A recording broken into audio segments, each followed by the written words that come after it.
আমাদেরকে সবচেয়ে ভালোবাসেন আমাদের রব আল্লাহ। সত্যিকারের ভালোবাসার ডেফিনেশনটা হচ্ছে যে আপনি নিঃস্বার্থভাবে কাউকে ভালোবাসেন।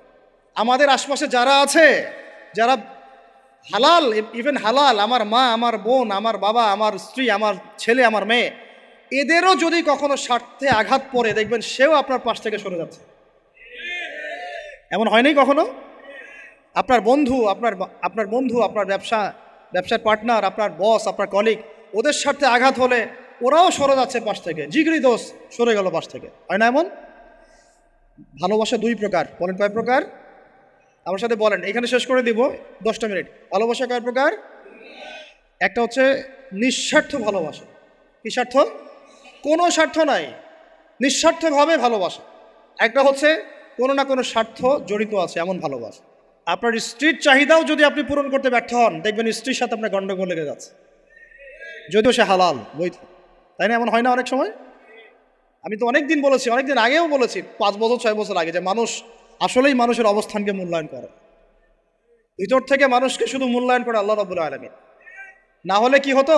এই যে এত অন্যায় আমরা করেছি, আল্লাহ পাক কি আমাদেরকে ছেড়ে দিয়েছেন, ফেলে দিয়েছেন, গজবে ধ্বংস করে দিয়েছেন? এই যে আল্লাহ পাক যে আমাদেরকে মহব্বত করেন, ভালোবাসেন, তার প্রমাণ এগুলো। আল্লাহ পাক চান যে আমরা যেন ফিরে আসি। আল্লাহ পাক বলছেন, সারা দুনিয়ার সমান গুনাহও যদি সে করে ফেলে, আসমানের সমানও গুনাহ করে ফেলে, খালি তওবা করে ফিরে আল্লাহকে বলবে, আস্তাগফিরুল্লাহাল্লাযী লা ইলাহা ইল্লা হুয়াল হাইয়ুল কাইয়্যুম ওয়া আতুবু ইলাইহি। আল্লাহ পাক বলছেন, খালেস তওবা করলে গুনাহ তো মাফ করে দিবই, আগের গুনাহগুলোকে নেকি দিয়ে পরিবর্তন করে দিব। এটা ভালোবাসা না? আল্লাহ পাক সৃষ্টি করেছেন আমাদেরকে ভালোবেসে। কোরআন খোলেন, সূরা সদ পড়েন। সূরা সদের মধ্যে দেখবেন আল্লাহ বলছেন, খালাকতু বিয়াদি মা মানাআকা আল্লা তাসজুদা খালাকতু বিয়াদাই, মানে তুমি ইবলিস কেন তাকে সেজদা করলে না যাকে আমি নিজ হাতে সৃষ্টি করেছি? এটা মহব্বতের বহিঃপ্রকাশ না? আল্লাহ আমাদেরকে নিজ হাতে সৃষ্টি করেছেন। আল্লাহ পাকের হাত কেমন এটা আমরা ব্যাখ্যা করতে যাব না। এর হাতের অর্থ কি সেটাও ব্যাখ্যা করার, তাওয়িল করার দরকার নাই। কোরআনে আসছে যেভাবে সেভাবে আমরা ঈমান রাখবো, ঠিক আছে ভাই? এখানে আবার অনেকে অনেক তালগোল পাকায় ফেলে এবং বিভ্রান্ত হয়ে যায়, এদিকে যাওয়ার দরকার নাই। এখানে বোঝানো হচ্ছে আল্লাহ রাব্বুল আলামিন আমাদেরকে মহব্বত করে সৃষ্টি করেছে। এই পুরো সৃষ্টি জগৎটাই তো আল্লাহর মহব্বতের বহিঃপ্রকাশ। সবকিছু এত নিপুণভাবে চলতেছে, এটা মহব্বতের বহিঃপ্রকাশ না? আমি আপনাদেরকে নিয়ে যদি কোনোদিন কক্সবাজারের সৈকতে তারা দেখাতে পারতাম, তাহলে আমি বুঝাইতে পারতাম আপনাদেরকে যে এই মহাবিশ্বটা ঠিকই আছে কীভাবে। তারার মধ্যে একটা গাণিতিক ক্যালকুলেশন আছে যেটা সবাই জানে না। যারা একটু অ্যাস্ট্রোনমি নিয়ে পড়াশোনা করেছে তারা জানে। আপনার আপনার মানে মাথার বিবেকই উল্টায় যাবে যে এত সূক্ষ্মভাবে কীভাবে আল্লাহ রাব্বুল আলামিন এই মহাবিশ্ব সৃষ্টি করলেন। এক চুল এদিক ওদিক হলে পুরো বিশ্ব কায়নাত ধ্বংস হয়ে যায়। এটা কি আল্লাহ পাকের মহব্বতের পরিপ্রকাশ না?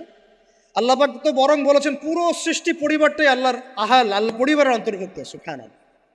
এমনকি আল্লাহ পাক আমাদেরকে বলেছেন, তোমরা জমিনবাসীর সবার উপর রহম করো। ইরহামু মান ফিল আরদ ইয়ারহামুকুম মান ফিস সামা। তোমরা সবার উপর রহম করো, দয়া করো। দয়া রহম এটা তো মহব্বতের একটা অংশ। তোমরা সবার উপর দয়া করো, রহম করো, মহব্বত করো। এটা কি হবে? তাহলে আল্লাহ পাক আসমানে যিনি আছেন, আল্লাহ পাক তোমাদের উপর রহম করবেন সব। আমরা সেই মহান সত্তার ভালোবাসার থেকে বের হয়ে হারাম এই যৌন ভালোবাসার দিকে যাওয়ার চেষ্টা করেছি। আসলে এটা ভালোবাসা না, যৌনতা, এর দিকে যাওয়ার জন্য এইসব করছি। আল্লাহ পাক আমাদেরকে মাফ করে যেন হেদায়েত দান করেন। আল্লাহ পাক কত ভালোবাসেন এটা নিয়ে বলতে গেলে আজকে রাত শেষ হবে। দেখেন, আল্লাহ রাব্বুল আলামিন আদম আলাইহিস সালামকে সৃষ্টি করেছেন, করে সমস্ত নাম শিক্ষা দিয়েছে। নাম মানে হলো ইলম। নাম মানে কি? ভালো না বাসলে আল্লাহ পাক কাউকে সবচেয়ে সেরা কিছু দান করেন।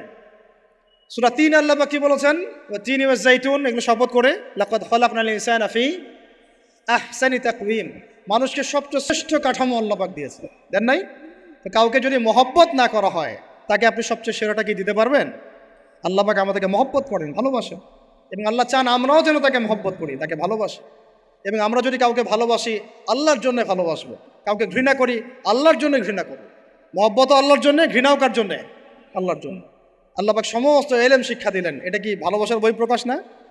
নূহ আলাইহিস সালামের কওম দীর্ঘদিন আল্লাহর কথা শুনে না, আল্লাহ পাক সবর করলেন, ধৈর্য ধরলেন, গজব দিলেন না, শেষ পর্যায়ে গিয়ে আযাব দিয়েছেন। এই যে আল্লাহ পাক সুযোগ দেন, সময় দেন, এটা কি আল্লাহ পাকের ভালোবাসা, দয়া না? এরকম প্রত্যেকটা কওমের ক্ষেত্রে হয়েছে। আমি তো ফিল করলাম এই ভালোবাসা নিয়ে ঘাটাঘাটি করতে গিয়ে, যে আসলে আল্লাহ পাক যে আমাদেরকে সবচেয়ে বেশি মহব্বত করেন, তার সবচেয়ে বড় নিদর্শন কি জানেন? আমাদের কাছে আল্লাহ রাব্বুল আলামিন আল কোরআনের মতো কিতাব নাজিল করেছেন, আর আমাদেরকে আল্লাহ পাক নবী মুহাম্মদ সাল্লাল্লাহু আলাইহি ওয়াসাল্লামের উম্মত বানাইছেন। আল্লাহ পাক যে নবী মুহাম্মদ সাল্লাল্লাহু আলাইহি ওয়াসাল্লামকে এই দুনিয়াতে পাঠিয়েছেন না, এটাই সবচেয়ে বড় মহব্বত, সবচেয়ে বড় রহমত। কারণ তার সুন্নতে এমন কিছু নাই যেটা আপনি খুঁজে পাবেন না। আর তিনি আমাদেরকে যে মহব্বত করতেন, মুহাম্মদ সাল্লাল্লাহু আলাইহি ওয়াসাল্লাম আমাদেরকে যে মহব্বত করতেন, তিনি আমাদেরকে বলতেন যে আমরা তার ভাই। আমরা তার কি ভাই? মানে কি মায়ের পেটের ভাই? এটা বোঝানো হয় নাই। একটা হাদিসে তিনি বলেছেন আমি তো পিতৃতুল্য। তার মানে কি সত্যি সত্যি বাবা সন্তানের সম্পর্ক? রুহানি পিতা। তিনি কি ইমাম নন? তিনি ইমাম, তিনি নেতা, তিনি আমাদের শিক্ষক, তিনি নবী। তো তিনি আমাদেরকে যে মহব্বত করতেন, তিনি একদিন বলছিলেন নবী সাহাবীদের সামনে, কাশ আমি যদি আমার ভাইদেরকে দেখতে পেতাম। সাহাবীরা বলছেন ইয়া রাসূলুল্লাহ আমরা কি আপনার ভাই না? তখন নবীজি বলছেন না, তোমরা আমার সাহাবী। আমার ভাই তারা যারা আমাকে না দেখেই আমার প্রতি ঈমান নিয়ে আসে।